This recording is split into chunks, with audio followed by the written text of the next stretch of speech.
اختلافات سے ہٹ کر بچے کی پیدائش کے موقع پر کان میں اذان کہنی ہو یا کسی بوڑھے کی وفات پر چار تکبیرات والی نماز جنازہ پڑھانی ہو، لوگ آپ سے تعلق رکھتے ہیں اور آپ حقیقی معنوں میں امت مسلمہ، امت اسلامیہ کے مربی، رہبر اور رہنما ہیں۔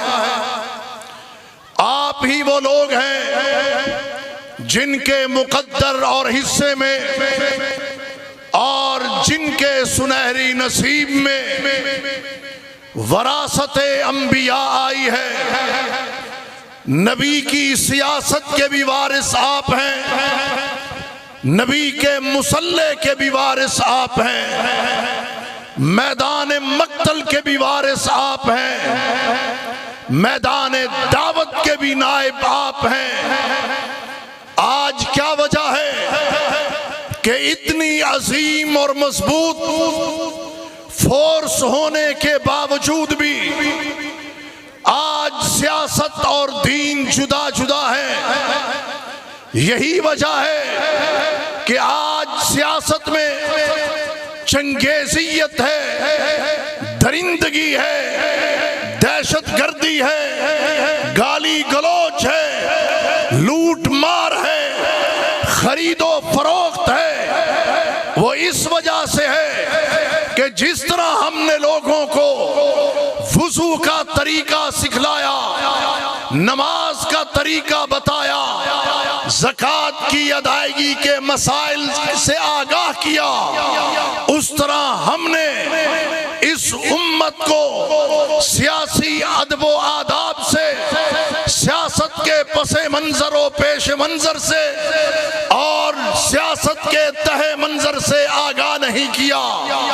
سیاست اس لیے گالی بنی ہے کہ اس میں گالی گلوچ دینے والے آ کے شامل ہو گئے۔ سیاست اس لیے چوری اور ڈاکے کا نام پڑ گیا کہ ڈاکو اور لٹیرے میدان سیاست میں پڑ گئے، اور اس امت کا رہبر اور رہنما، مربی اور معلم، عالم دین سویا رہا۔ اس طرح جس طرح کے نماز سکھلائی اور پڑھائی گئی، سیاست نہیں بتائی گئی۔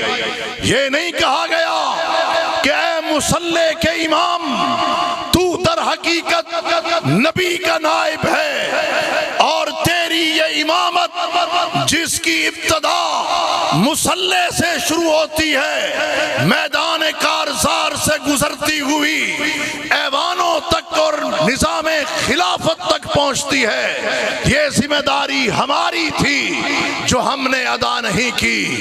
ورنہ کیا ہم یہ نہیں جانتے کہ الامامۃ موضوعۃ لخلافت النبوہ فی حراست الدین و سیاست الدنیا؟ کس چیز کا نام ہے امامت؟ ہم تو امامت صغریٰ پہ خوش ہو گئے۔ امامت صغریٰ یعنی مصلح کی امامت بھی بہت بڑا منصب ہے، لیکن یہ اس منصب کی ابتدا ہے، اس کی انتہا نہیں ہے۔ جو مصلح رسول کے قابل ہیں وہی ایوان میں بیٹھنے کے لائق ہیں۔ ہم نے کیوں نہیں بتایا کہ الامامۃ موضوعۃ لخلافت النبوہ؟ امامت نام ہے نبی کریم کی نیابت کا، فی حراست الدین، دین کی چوکیداری کا، وسیاست الدنیا، اور پوری دنیا میں سیاست کو قائم اور رائج کرنے کا۔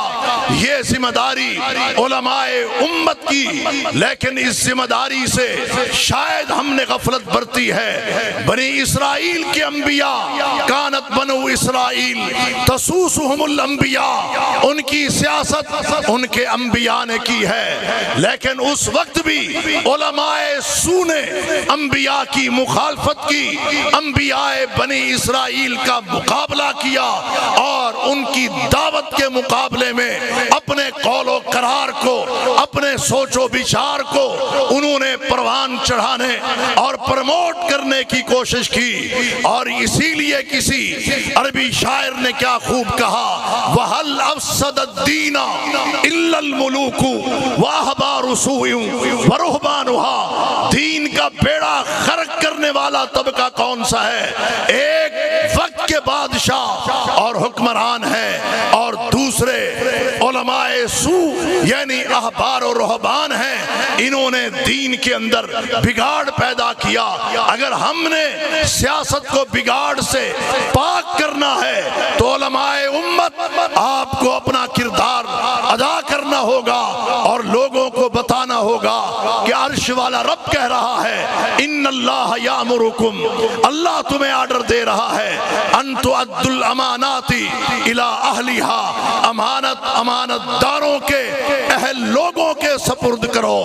الحمدللہ 180 پی پی سے برادر محترم پروفیسر سیف اللہ خالد صاحب کو جماعت نے کھڑا کیا سیاست کے خد و خال کو صحیح کرنے کے لیے اور امانت داروں تک پہنچانے کے لیے اور ملک کو کرپشن اور بددیانتی سے بچانے کے لیے اور ملک کے اندر امن و امان کے قیام کے لیے، تاکہ یہ ایوانوں میں جائیں، وہاں جا کر کشمیر کے حق میں آواز اٹھائیں، فلسطین کے حق میں آواز اٹھائیں، اپنے علاقے کے مظلوموں کے لیے آواز اٹھائیں اور ترقیاتی کام بغیر خرد برد کے کریں۔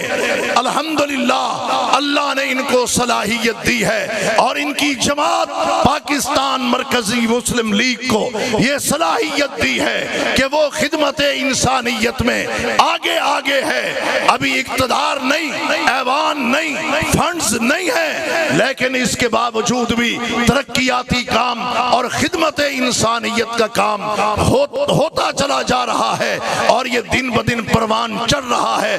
انشاءاللہ العزیز جب ایوان میں پہنچیں گے آپ کا علاقہ ترقی بھی کرے گا، علاقے میں امن و امان بھی آئے گا۔ الحمدللہ ان کا کردار اور پاکستان مرکزی مسلم لیگ کے ملک بھر میں 529 امیدوار جو جماعت نے اتارے ہیں، ان میں سے نمایاں شخصیت الحمدللہ پروفیسر سیف اللہ خالد صاحب ہیں۔ یہ خرید و فروخت کی سیاست کرنے والے نہیں۔ کچھ عرصہ پہلے میں نے یوتھ کنونشن میں یہ بات کہی تھی کہ جب انتخابات کا موقع آتا ہے ہمیں برادری بھی یاد آتی ہے، خاندان بھی یاد آتا ہے، زبان بھی یاد آتی ہے، علاقہ بھی یاد آتا ہے۔ ہم خود جب امانت کو، دیانت کو، شرافت کو، صداقت کو پسے پش ڈال دیتے ہیں تو پھر ہم کیا توقع رکھ سکتے ہیں کہ جناب ہمارا آنے والا قائد اور لیڈر ہمارے ساتھ وفا کرے گا۔ جب انتخابات کا موقع آتا ہے ووٹ بکتے ہیں، ووٹ نہیں بکتے، انسان نہیں بکتے، گوشت اور ہڈیاں نہیں بکتی، ضمیر بکتے ہیں، ضمیر نیلام ہوتے ہیں اور آنے والا کینڈیڈیٹ پھر دام لگاتا ہے، ووٹر کے دام لگاتا ہے۔ بڑی سے بڑی قیمت کتنی لگتی ہے؟ میں نے وہاں پہ کہا تھا 5000 روپے، اتنا ہی ہے نا؟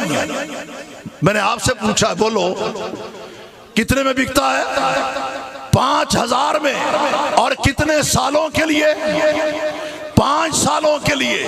5 سالوں کے دن 1825 بنتے ہیں، اور اگر 5000 کو 1825 پہ تقسیم کرو 2 روپے 73 پیسے، یہ جواب آتا ہے گویا کہ 2 روپے 73 پیسے میں یومیہ مزدور کی دہاڑی بھی 1200 یومیہ ہے آج۔ جب میں 2 روپے 73 پیسے میں اپنا ضمیر بیچ کے آتا ہوں، ہمارا کینڈیڈیٹ یہاں سے ہمارے ضمیر خرید کے جاتا ہے، آگے وہ جا کے اپنا ضمیر بھی بیچتا ہے، اپنا حلف بھی بیچتا ہے، اپنی دھرتی بھی بیچتا ہے، ماں بہنوں کی عفت و عصمت بھی بیچتا ہے، چادر بھی بیچتا ہے، عقیدہ ختم نبوت بھی بیچتا ہے۔